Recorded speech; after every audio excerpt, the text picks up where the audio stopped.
Hi everybody, this is Ibadianex from the Candid Frame. I got an email last week and someone asked the question, when is a mundane street scene just mundane? By which I guess he meant that it's just so ordinary that it's not really worthy of a photograph.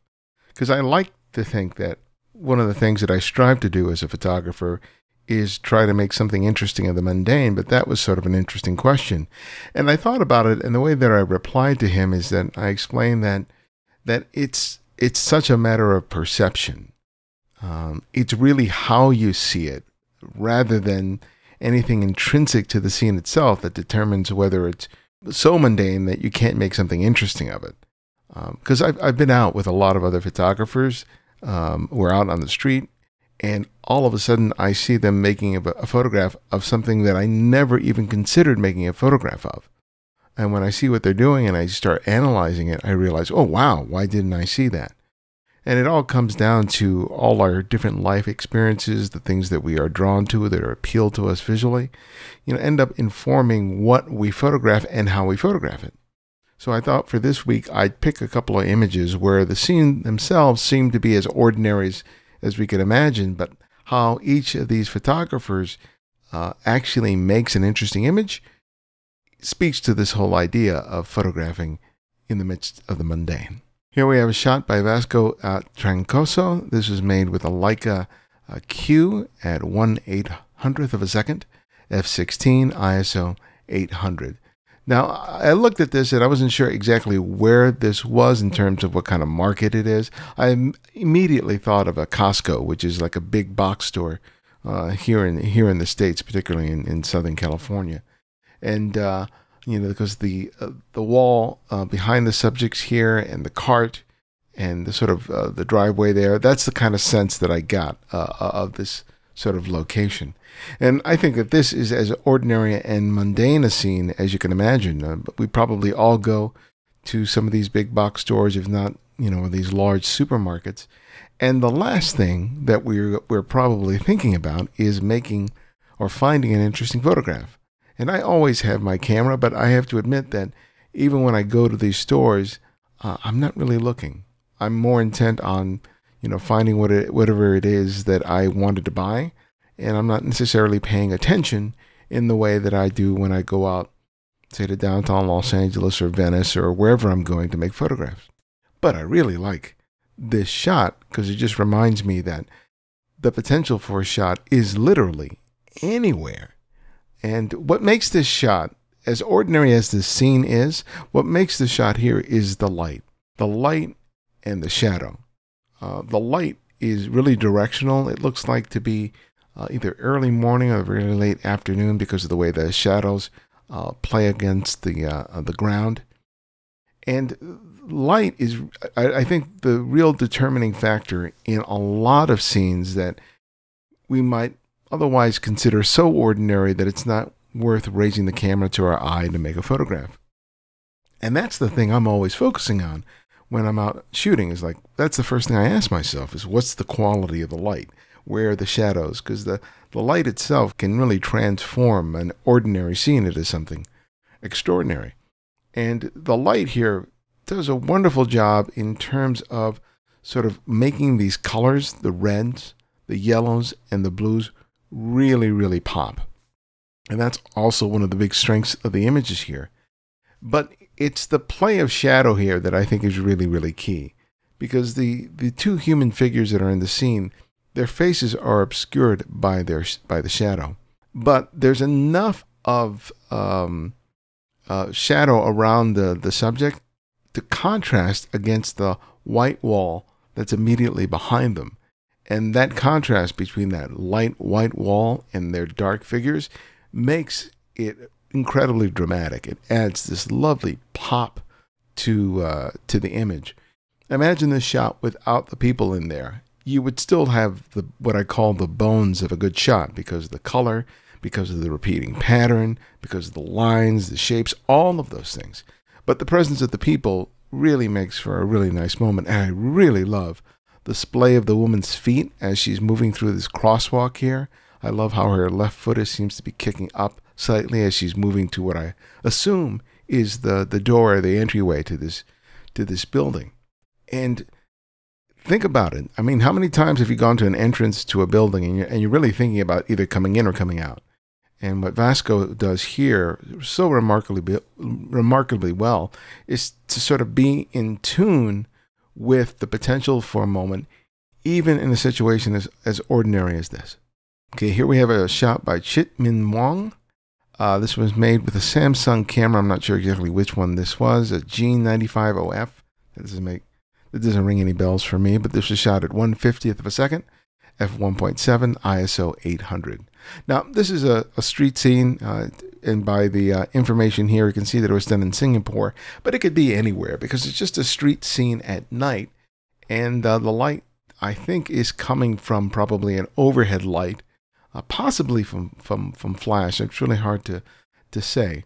But this is just an ordinary empty street at night, and I think that one of the things that I'm really guilty of is that I don't shoot enough at night. I'm always shooting during the course of the day.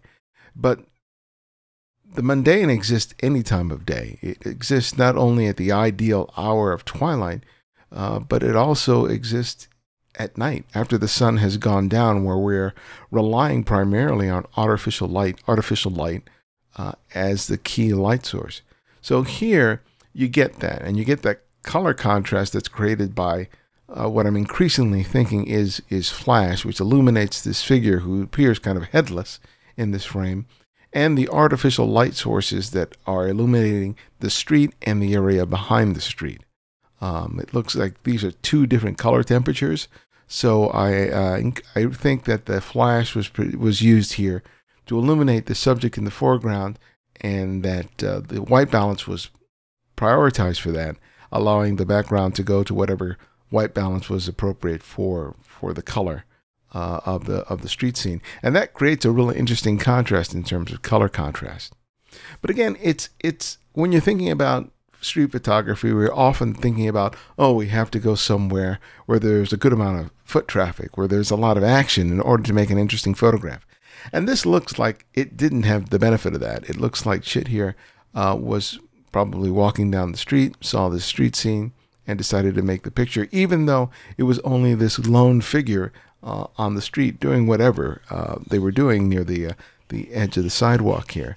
And I think this shot is really, really cool. I love the contrast of the body against the overall scene. I think the use of the flash here is really key because it creates that color contrast. But there's something about the fact that this figure is headless. The fact that he's sort of, you can see from his body language that he's sort of leaning forward. I don't know if he's on his phone or doing something, but it really catches your attention because you're fully expecting to see a head in this frame, and you don't.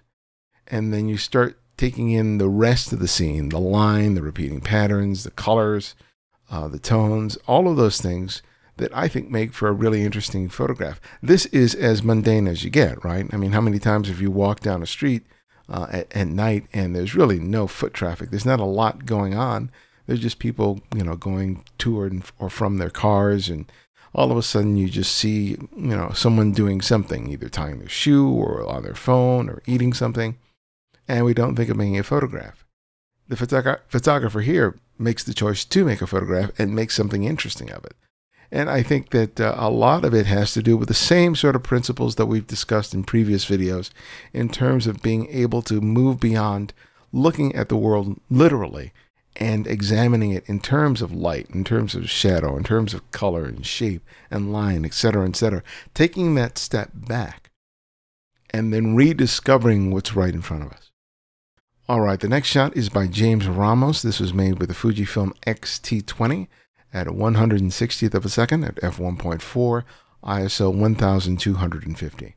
Now, I know this isn't a street scene. This was made inside of an apartment or a home, but how much more mundane can you get than your own home for making a photograph?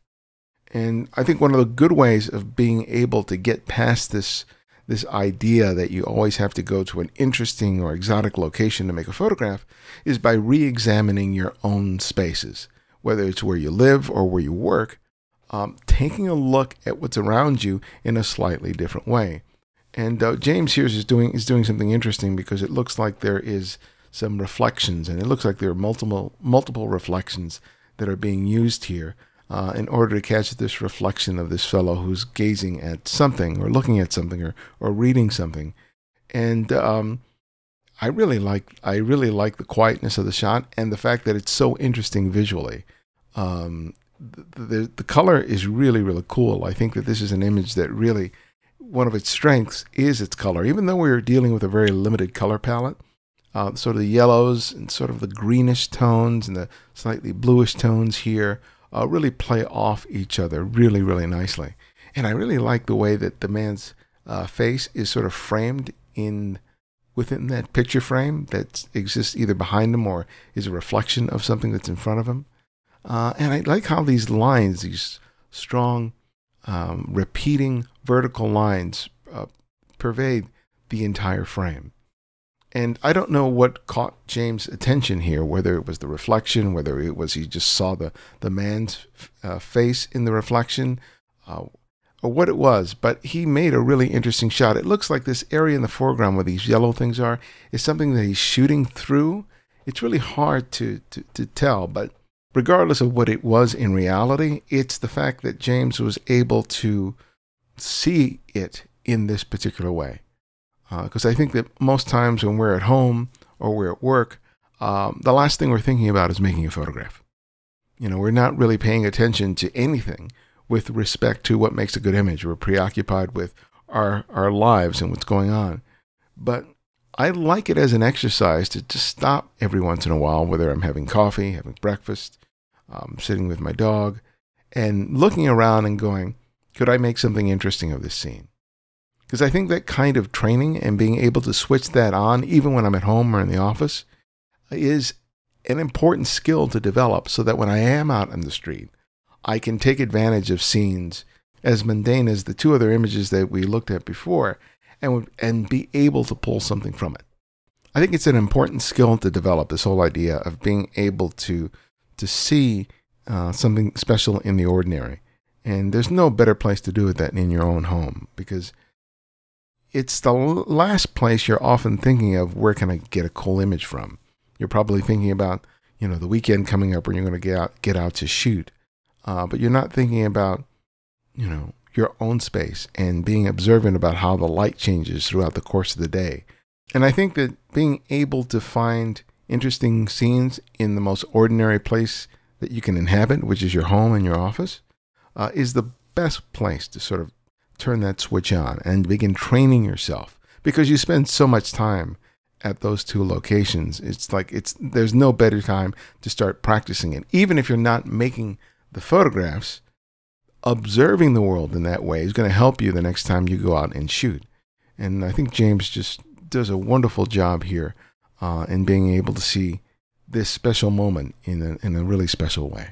All right, hope that was helpful. As I mentioned last time, I did a ebook and a video course that talks about the fundamentals of photography, about learning about the relationship of shutter speed, aperture, and ISO, controlling white balance, specifically color, and talking a lot about a lot of the fundamentals in a way that usually isn't addressed in a lot of books or a lot of video courses. They try to make the connection between how you're seeing and what's happening with your camera, kind of along the lines of what I do here.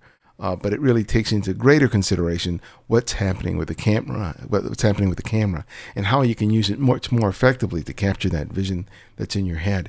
And we're making it available for watchers of the YouTube video here for just $29. And all you have to do is use the promo code TCF17 when you make your purchase, and you'll get it for just $29. And if you've never heard of the Candid Frame before, the Candid Frame is an audio podcast which features conversations with some really great photographers. Our most recent episode was with Seth Joel and Charlie Holland, their husband and wife team. And they've been working on this personal project for the last 2 years called Ranch Raised Kids, which is about young men and women who are raised in the ranch culture in Arizona. It's really fascinating. Some really, really beautiful images. And it's a real testament to the kind of work and dedication involved in working on a personal project. So if you have any interest in that kind of stuff with your own work, you don't want to miss this episode.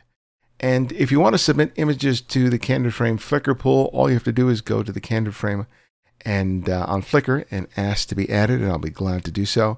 Do it. You'll have to do it on your computer, because if you try to add it on your phone or your tablet, it just doesn't go through for whatever reason. I field the messages, well, at least once every week, from people trying to do that on their phone and email me telling me that they haven't been approved to get into the group.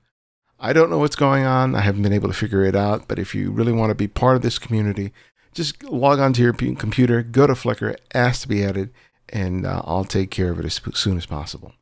So thanks again for joining me, and I will see you next time.